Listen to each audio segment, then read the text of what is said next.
That fresh morning. That fresh morning. Dans le petit clin de civique, Gina revient avec la question de l'emploi. Tu cherches l'emploi? Non, mais tu vas comprendre pourquoi on parle de l'emploi aujourd'hui et demain on parlera des modes de paiement au Gabon. Tu te souviens, on avait discuté de cette question et du fait que certaines entreprises soient encore au niveau de paiement cash et n'acceptent ni les cartes bancaires ni les chèques. Mais aujourd'hui, on ne va pas parler de ça. Ça, c'est la thématique de demain. Aujourd'hui, on parlera de l'emploi. Alors, pourquoi est-ce qu'on parle de l'emploi? Parce que tout comme moi, vous avez dû voir les buzz depuis 3 semaines déjà.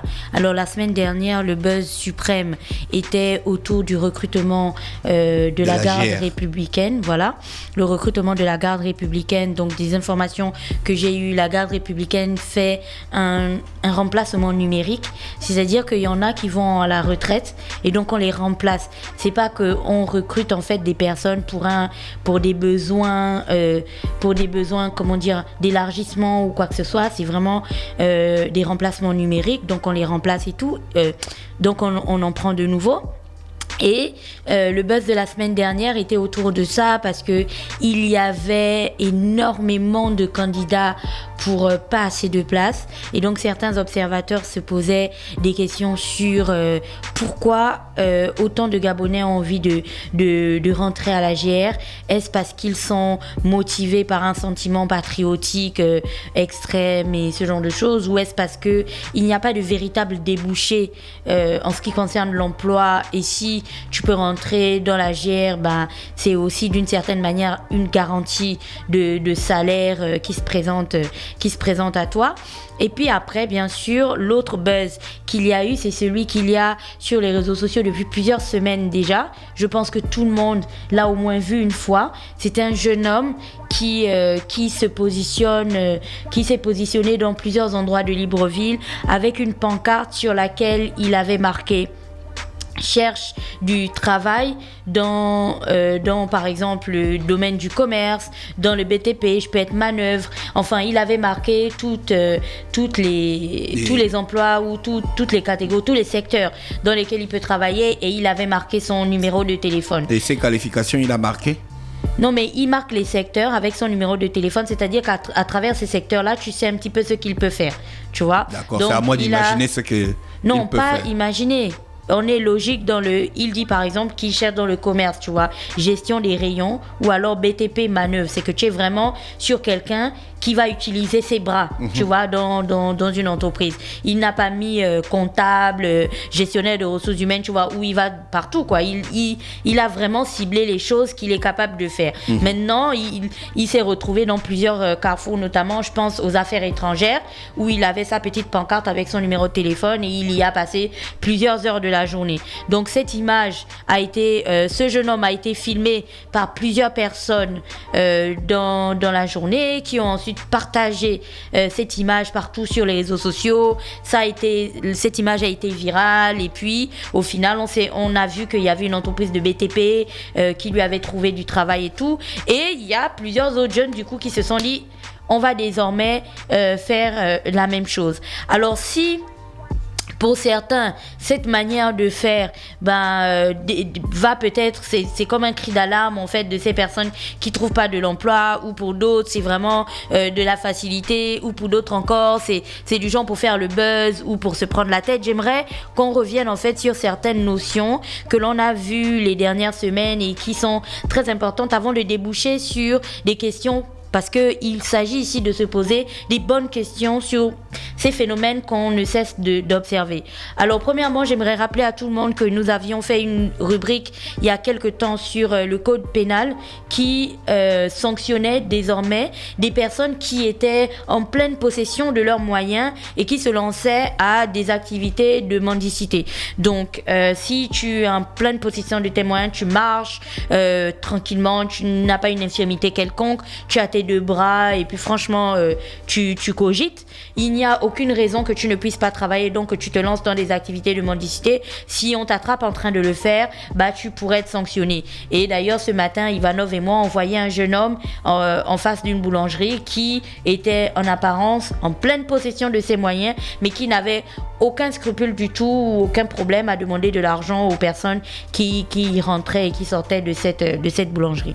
Pour revenir donc à ces jeunes, on est donc d'accord que d'un côté, ils ont compris que cela ne leur sert à rien en fait de se lancer dans des activités de mendicité quand ils peuvent exercer une activité, un emploi quelconque. On repart aussi dans des faits qui se sont passés ces dernières semaines, on en a parlé ici, notamment avec le grand buzz du Parano de l'Éternel, où on disait que ce buzz devait nous faire prendre conscience de certaines questions.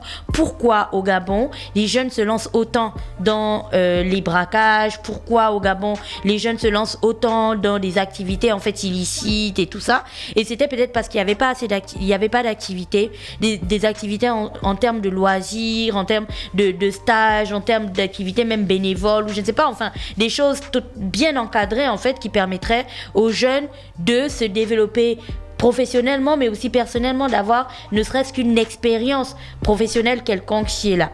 Donc ça aussi, il faut mettre ça dans le panier de l'analyse que nous allons faire aujourd'hui. Et après, bien sûr, on arrive à tous ces jeunes qui sont à la recherche de l'emploi. Dans chaque pays, s'il y a un problème en lien avec l'emploi, on va forcément regarder vers le service étatique qui s'occupe de l'emploi et son bras et son bras pratique, si je peux l'appeler comme ça. Donc, on va forcément regarder auprès du ministère de l'Emploi et on va regarder auprès de l'Office national de l'emploi. Et c'est vers cette catégorie que j'ai envie d'arriver. Alors au Gabon, tous ces petits points-là, toutes ces petites actualités et autres doivent nous faire comprendre quelque chose et doivent nous mettre une petite alerte à la tête. C'est-à-dire que aujourd'hui, que ce soit pour le recrutement de la garde républicaine, que ce soit pour les jeunes qui ont désormais trouvé le moyen de rechercher de l'emploi au lieu de prendre des CV, d'aller les déposer dans des entreprises et ainsi de suite, mais décident intentionnellement de passer des journées entières avec tout le côté humiliant et le côté compliqué que cela puisse représenter, de rester debout au bord d'une route avec une pancarte pour demander de l'emploi et ainsi de suite. Tout cela doit nous faire comprendre qu'en vérité, on a un problème avec la politique de l'emploi dans notre pays. C'est-à-dire que premièrement, je vais commencer par les entreprises. Si les jeunes en sont aujourd'hui à peut-être mettre des pancartes, à rechercher des trucs de manière totalement hasardeuse, différente ou totalement surprenante dans le pays, c'est peut-être parce qu'aujourd'hui, je dis aujourd'hui, mais c'est un phénomène qui date de plusieurs années déjà. D'ailleurs, même avec Job Gabon, on l'avait remarqué, la question de l'emploi reste encore une question assez mystique dans notre pays. Ou bien sûr, même quand tu déposes ton CV dans une entreprise, la personne que tu connais sera recrutée parce qu'elle connaît une autre personne qui a directement fait passer son dossier. Là, je parle notamment des stages ou ce genre de choses, où c'est très compliqué en fait pour les gens d'être recrutés sur la base de leurs compétences, mais c'est beaucoup une affaire de cooptation. Moi, je connais quelqu'un qui pourrait venir, donc je l'appelle et tout. Et toutes les personnes qui ne connaissent personne, celles-là se retrouvent en fait, abandonnées à elles-mêmes. Donc, les entreprises c'est vraiment un appel de conscience en fait. Ce n'est pas que on va faire la police dans chaque entreprise pour regarder est-ce que vous avez recruté tel, est-ce que vous avez non. C'est vraiment un appel de conscience pour que chacun comprenne que les actions que l'on fait aujourd'hui dans son entreprise en pensant privilégier, en pensant rendre service à l'ami de son frangin, à la copine de sa sœur ou ce genre de choses, ça met plein d'autres personnes qui parfois sont plus compétentes sur le carreau, et ça non seulement ça développe un petit côté d'aigreur, une petite aigreur en eux, mais ça participe aussi à faire en sorte qu'ils aient l'impression que le pays, en ce qui concerne l'emploi, leur est totalement fermé. Deuxièmement, j'arrive au niveau de l'Office national de l'emploi. En réalité, l'Office national de l'emploi dans notre pays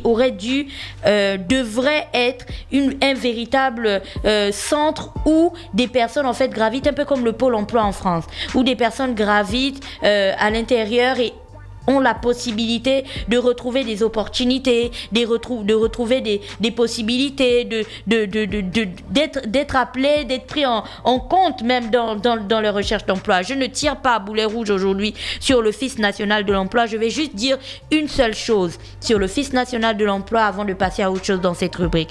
Alors vous savez qu'à chaque fois que je vais parler d'une thématique, je vais directement aller sur le site de l'entreprise ou de l'organisation en question. Et pour le cas de l'Office national de l'emploi, je suis sur leur site, donc www.onegabon.com, et il y a un flash info, une bande rose qui circule, qui est écrite « Ce site est en cours de construction ».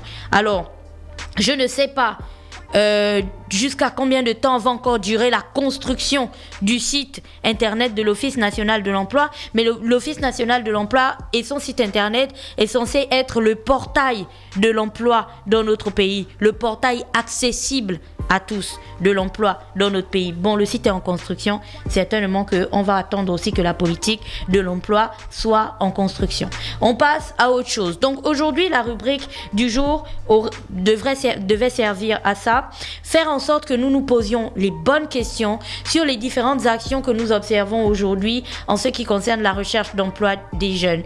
Pourquoi au Gabon, il y a autant de personnes qui recherchent de l'emploi désormais de manière totalement surprenante?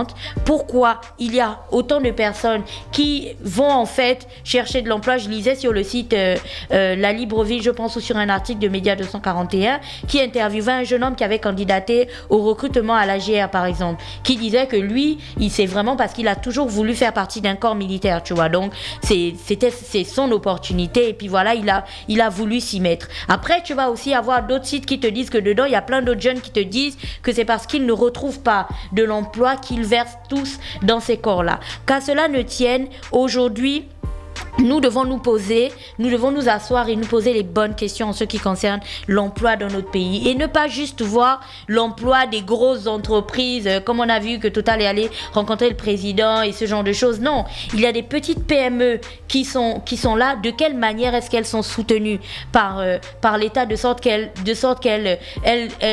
emploient plus de personnes? Il y a aussi dans l'environnement dans lequel nous sommes un gros impact du Covid qui, on le sait, fait perdre l'emploi à plusieurs personnes. Alors, quelles sont les différentes politiques qui sont mises en place pour soutenir ces petites PME, ces petits services qui peuvent employer des gens ci et là, ou alors les politiques qui sont mises en place sont vraiment genre asphyxiantes? J'en parle parce que tu sais qu'il y a plusieurs petites PME au Gabon qui croulent sous les taxes, par exemple, où on va te dire qu'il faut que tu payes la CNSS qui parfois te dépasse, il faut que tu payes les impôts ou parfois ça te dépasse. Il faut tellement de choses à régler pour les personnes qui travaillent avec toi que ces personnes qui sont dans les PME se disent souvent ce n'est pas la peine en fait de se lancer dans ça, et donc elles préfèrent se débrouiller avec leurs équipes au noir. Et la période du Covid nous a fait comprendre une chose, c'est que la plupart des activités économiques que nous avons se déroulent dans le secteur informel. Enfin, le business, c'est le secteur informel. La preuve, depuis qu'il y a eu le Covid et qu'on a mis en place le système du soutien des entreprises, est-ce qu'aujourd'hui quelqu'un est capable de dire que voici le nombre d'entreprises qui ont été soutenues, voici le nom de ces entreprises et ainsi de suite? L'affluence n'a pas été la même que lorsqu'il s'agissait de distribuer par exemple les kits alimentaires. Donc il faut se poser les bonnes questions. Il faut réfléchir à la politique de l'emploi qui est mise en place. Il faut réfléchir aux actions de l'Office national de l'emploi. Il faut réfléchir au système qui permettrait à ceux qui ont ne serait-ce qu'une petite capacité d'employabilité, il faut les encourager à en prendre, parce que avoir 50 000 par mois, c'est toujours mieux que n'avoir rien du tout. Donc toutes les petites entreprises, entre les gens qui fabriquent les confitures, les personnes qui fabriquent des chips, d'autres qui fabriquent des vêtements, comme Trendy Culture dont on parlait ce matin, et ainsi de suite, s'il y avait une véritable politique de soutien à ces entrepreneurs qui pourrait apporter quelque chose la fin du mois aux personnes qui travaillent avec elles, tu verrais qu'on arriverait à désengorger un petit peu la question de l'emploi. Parce qu'aujourd'hui, quand tu poses cette question aux gens, à quel pourcentage s'élève le chômage dans notre pays, entre ceux qui te parlent de 60, ceux qui te parlent de 30, ceux qui te parlent de 20 ou ceux qui te parlent de 10%, on ne sait plus où donner de la tête. Mais ce qui est plus parlant, c'est bien sûr ce qu'on voit, ce qui est palpable, et les différentes actions que je venais de vous présenter, ou les différents phénomènes que nous avons observés ces dernières semaines, que je venais de présenter, parlent beaucoup mieux que tous les chiffres que l'on donne toujours à la télévision. On a un véritable problème en ce qui concerne l'emploi dans notre pays, et je pense qu'il devrait être pris très au sérieux, on devrait se poser les bonnes questions. Voilà, c'était tout pour aujourd'hui. Merci Gina qui revenait donc sur le problème de l'emploi au Gabon ce matin dans le petit clin d'œil civique. Merci, restez connectés dans le Da Fresh Morning, on se retrouve juste derrière. Da Fresh Morning.